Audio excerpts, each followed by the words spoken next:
Ngayong araw nga guys, tayo mag-harvest ng aking mga pechay. Samahan niyo ako, tara. Yan ang aking mga pechay sa paligid ng bahay. Yan. Inugunti ko nga lang siya, tinitira ng ilang dahon na lang para tumubo ulit.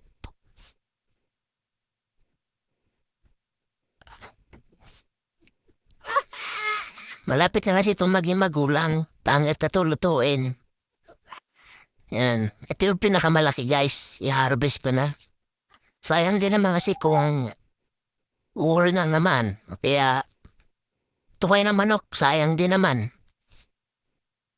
Sarap to guys, wala kasi itong halong abono.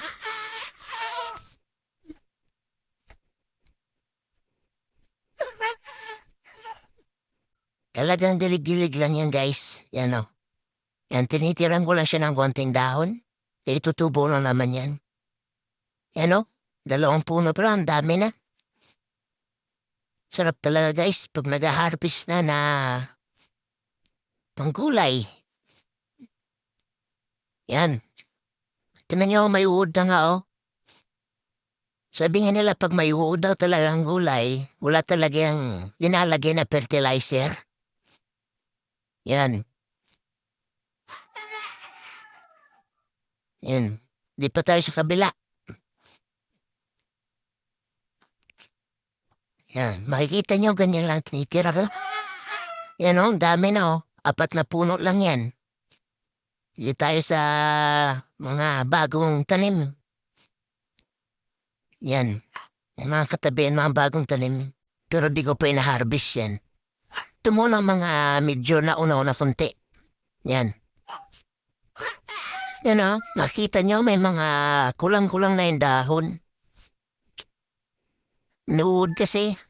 Kaya unahan ko na sila. Yan o.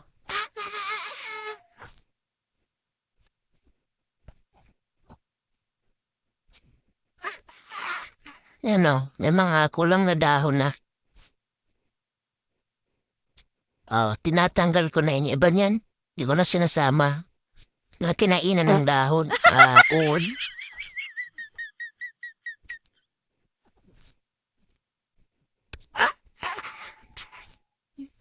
Yan, ito medyo okay pa to.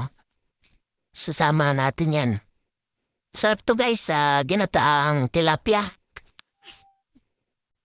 Susubukan natin kung mas okay ba siya.